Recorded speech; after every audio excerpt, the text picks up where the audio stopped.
حضرت ابراہیم علیہ السلام نے کیا کام کیا یا ان کے خاندان نے کیا کام کیا ہے؟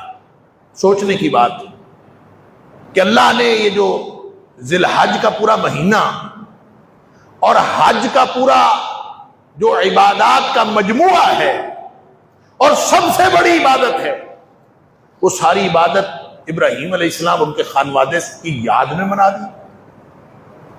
انہوں نے کیا ایسا کام کیا ہے؟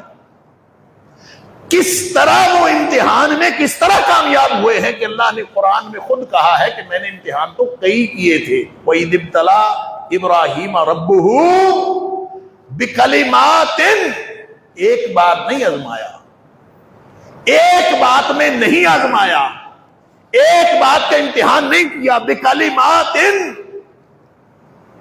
اللہ امتحان کرتا گیا کرتا گیا کرتا گیا، ایک کے بعد دوسرا، دوسرے کے بعد تیسرا، تیسرے کے بعد چوتھا، امتحان ہوتا فَأَتَمَّهُنَّ،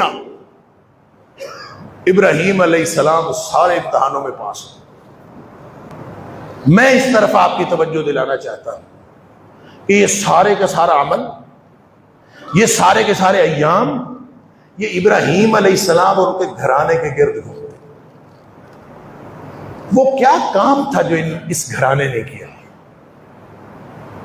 اللہ نے قرآن میں فرمایا کہ جس طرح نبی پاک صلی اللہ علیہ وسلم کی حیات طیبہ میں تمہارے لیے اسوہ حسنہ ہے، اسی طرح ابراہیم علیہ السلام اور ان کے ساتھی جو اہل ایمان ہیں ان کی زندگی میں بھی تمہارے لیے نمونہ ہے۔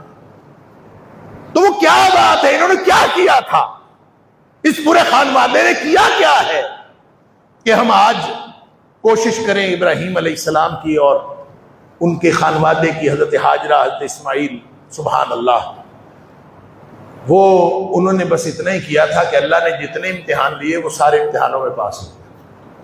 امتحان ان کا بھی ہو رہا ہے، امتحان ہمارا بھی ہو رہا ہے، فرق صرف اتنا ہے کہ جو کچی جماعت میں فیل ہو جائے اس سے پکی کا کوئی امتحان نہیں لیتا، اور جو پرائمری پاس نہ کر سکے کبھی میٹرک کے امتحان میں نہیں بیٹھتا، اور جس نے میٹرک کیا ہوتا ہے اس کو جا کے انٹرمیڈیٹ میں داخلہ ملتا ہے۔ اللہ کا ایک قانون ہے، جس طرح دنیا والوں نے فارمل ایجوکیشن کا ایک قانون بنایا ہے، اسی طرح اللہ کا ایک قانون ہے کہ جو پہلے امتحان میں فیل ہو جائے اس سے بڑا امتحان تو ہوتا ہی نہیں۔ اور نبی کریم صلی اللہ علیہ وسلم نے فرمایا کہ امتحان ہر شخص کے ایمان کی سطح کے مطابق ہوتا ہے۔ ایمان ہی کوئی نہیں ہے تو امتحان کیسا ہو؟ اللہ اکبر، لوگوں کو چھوڑ دیا جاتا، لوگوں کو مہلت دے دی جاتی، ان کی رسی دراز کر دی جاتی ہے۔ امتحان اس سے لیا جاتا ہے جو جتنا زیادہ مومن ہوتا ہے، جتنا ایمان پختہ ہوتا ہے، اللہ تعالیٰ اتنا زیادہ امتحان لیتا ہے۔ نبی پاک صلی اللہ علیہ وسلم فرماتے ہیں جتنا انبیاء کو آزمایا گیا ہے کسی کو نہیں آزمایا گیا، اور فرمایا جتنی آزمائشیں اور ابتلائیں میرے اوپر آئی ہیں محمد کریم صلی اللہ علیہ وسلم کے اوپر اتنی کسی پر نہیں۔ كانت لكم أسوة حسنة في إبراهيم والذين معه